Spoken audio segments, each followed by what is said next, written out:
Investors, hello! This is Stock AI Insights Earnings Analysis, your chief AI analyst. Today, we are parsing Best Buy's Q3 earnings, released on November 25th, 2025. And just before we dive in, our standard reminder, this is for educational reference only and is not investment advice. All investing, of course, involves risk. All right, let's get right into our corporate health check on Best Buy. The very first vital sign we're looking at is this one, a 2.7% jump in enterprise comparable sales. Honestly, that's a much stronger pulse than many were expecting, and it really sets the tone for everything else we're about to uncover.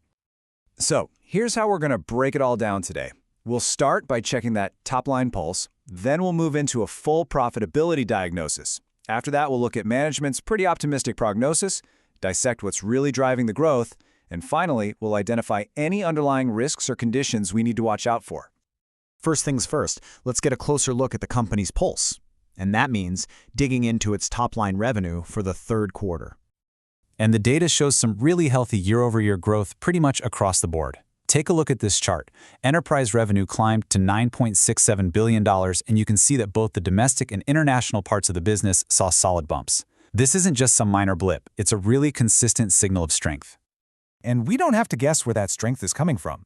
CEO Corey Barry points to it directly, crediting the performance to big results in three key categories: computing, gaming, and mobile phones. Now, this is what I find so interesting. This chart really visualizes what the CEO just said. I mean, look at that. Computing and mobile phones, all by themselves, make up almost half of all domestic revenue. It's clear that this category is the absolute powerhouse driving Best Buy's growth right now. And that growth isn't just happening in their brick-and-mortar stores. Nope. Best Buy's online game is strong and getting stronger. Online sales actually grew even faster than the overall average, and now they make up nearly a third of all the money coming in from the US. Okay, time for our profitability diagnosis. This is where we check the company's core strength. And, well, this is where the story gets a little more complex. At first glance, these numbers are kind of jarring. The official, by-the-book GAAP earnings per share came in at just 66 cents, but the adjusted or non-GAAP number was more than double that, at $1.40. So, of course, the big question is, what in the world is causing such a huge gap between these two numbers? And the answer boils down to one very specific and pretty significant number: a $192 million pre-tax non-cash impairment charge. This was totally excluded from those adjusted results. So here's the crucial part. That charge is tied specifically to the Best Buy Health division. By basically walling off this acute issue, management is trying to show us a clearer picture of the core retail business's health. And that picture, as the adjusted EPS suggests, is still looking quite strong. So that brings us to the future outlook, the company's prognosis. And based on these strong Q3 results, it looks like management is feeling decidedly more optimistic. Just look at this chart. You can see that optimism right in the numbers. They've raised their full-year forecast across the board. The revenue range is up, the comp sales forecast went from potentially negative to definitely positive, and the adjusted EPS guidance got a nice little bump too. And the CFO, Matt Balunas, confirmed it directly. He's linking this race guidance to how well they did in the third quarter and their confidence heading into the all-important holiday season.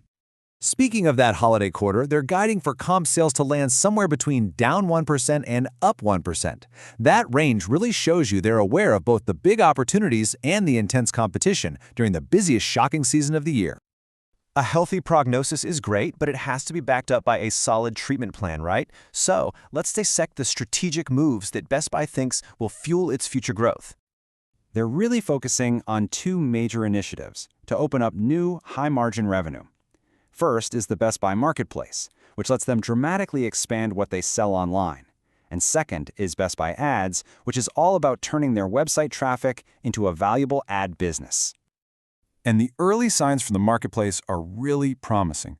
They've got over 1,000 sellers on board already, an 11-fold increase in the number of products available, and it's already helping their gross profit rate. What's so critical here is that this creates a new revenue stream that's not so dependent on those big cyclical purchases, and we're about to see why that's so important. Of course, no corporate health check would be complete without looking for underlying risks, or let's call them chronic conditions. So for our final step, we need to pinpoint any areas of weakness that need to be monitored.